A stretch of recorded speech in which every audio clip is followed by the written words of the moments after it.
Well, when I heard about the book, it sounded like it was going to be unpleasant to read, but like I should read it if it is true, because I feel like if something's really unpleasant but true, why shouldn't I read it? Because some people had to experience it. And when I started to read it, I kind of started to regret committing to reading the book because it's really ugly. My first impression of the story was a lot of complete doubt, and because it's such this fringe kind of topic and this really heavy CIA sex slave sort of thing. It was very not believable and hard to believe.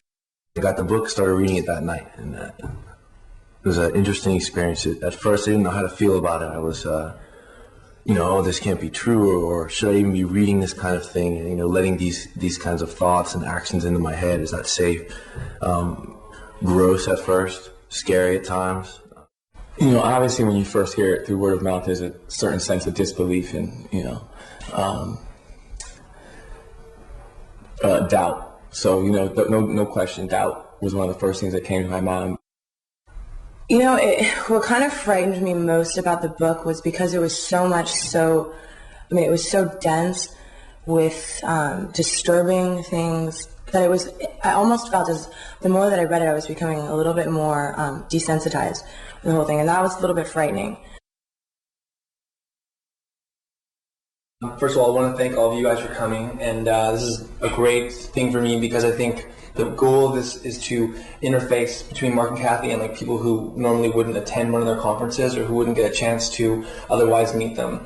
One of the things about the book is that it's very alienating for a lot of people, and it's also outside of the realm of most people's understanding what the world is. And so the idea and intention of the film is to, in some ways, again, make a meeting of the minds or a meeting of the paradigms, if you will. So you've all had a chance to meet Mark and Cathy, but please, I know if you have hard questions and, you need to ask them, not just for yourselves, but for them, because I think that we won't do justice to this process unless, they're asked questions that challenge, what you may or may not be able to accept about the book. When I was first told of your story, this is before reading the book, the first thought that came to my mind is, if this is true, how are you here to tell this story and you're still alive? Well, first of all, we have a First Amendment right to express that which we've experienced. The reason I believe we're still alive is a rather complex one. Well, the answer is, to be perfectly candid with you, I had a lot of help from people working within the intelligence community, law enforcement, federal, state, as well as some direction even from some congressmen. That's why we're still alive. The term handler, I guess this is more directed to both of you. As a handler, this person who, or individual or half demon sort of person, would inflict control upon your life. Who is controlling them?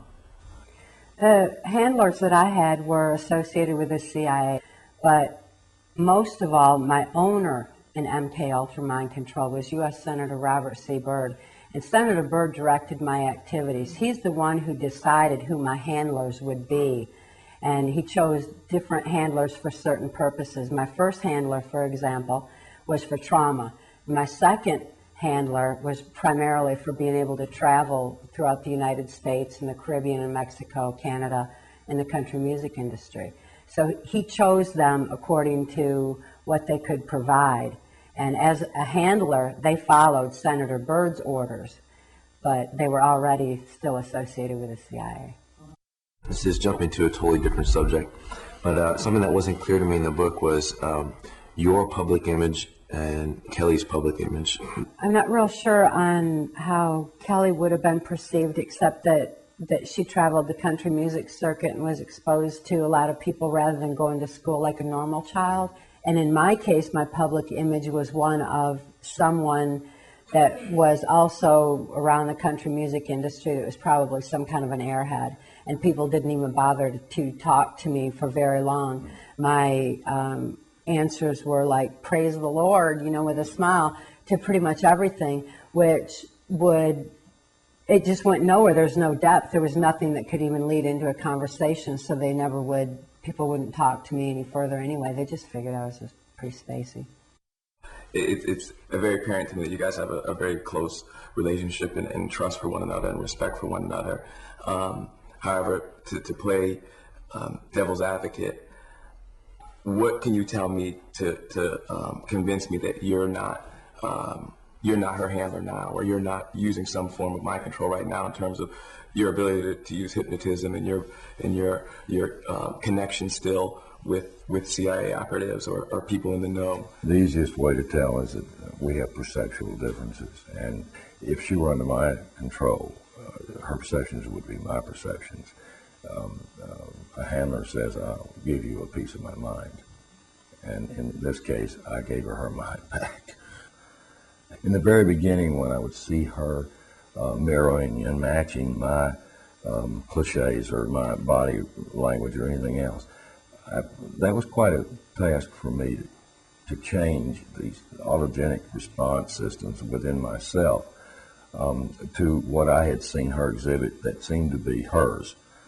And I was having to mirror and match her original thoughts. And that's enough to drive you nuts after a while. I was so thankful when she fused together and she was her own person. And I'll never forget the day as long as I live.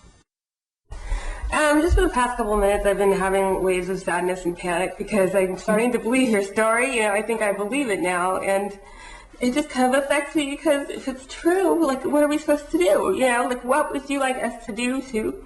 Sorry, but it's so horrible to know that it could have really happened to you. And what do we do? Like, where do we go?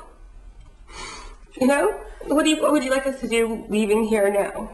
All we can do is raise awareness, ultimately, and knowledge is our only defense against it. So we just let other people know, and it's just going to take a whole, I think, a whole evolutionary process of humanity to stop it from happening to someone else again. Because for now, it's still ongoing, and there's more children every day that are being thrust into it, and it has got to stop. I was having a similar thought before she said it. I want to say, just I think that's what I will take away from it is just her eyes, just the. Here's my moment. No, just the peace that I see within her. Yeah, I totally agree. Let me ask,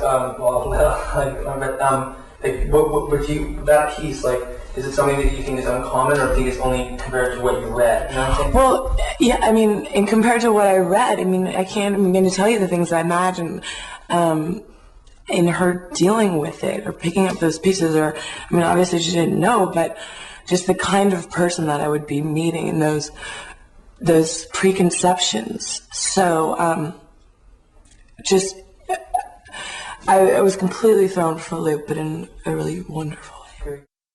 It was very real. It was very intense. These two people seemed to be extremely coherent and have not only their story together, but their minds together as well. And it's an extremely validating experience to have them say these things to your face. So it kind of makes me a little pissed, and also it's going to be a little hard knowing this story exists and when the right time is to bring it up. Because holding this story back from the public is a crime in itself. So I want to spread the word, but again, you have to be careful where and when and who you tell this to, if you're going to have the time to back it up while you're sitting there. Mm-hmm. I really was already pretty much a ready believer in that sense. So this really more just confirmed it and allowed me to feel some more of that truth. Cool. Well, when I first started reading the book, people noticed that I was acting a little different. Like, what's the matter with you? Because I was preoccupied. I think I was sort of shocked that I had read that, and the one protective shield that I had was the layer of doubt. And I think that's how we function in general in society. Is like you watch this horrible news story in Bosnia, and you're kind of like, you know, like don't really want to deal with it. And so I had this wave of panic where I was like, oh my God, I believe this, and it just changes everything. You know, I don't really know what to do. I don't really want to be alone tonight. Like, it's just one of those things where, okay, so I've had this earth-shattering experience.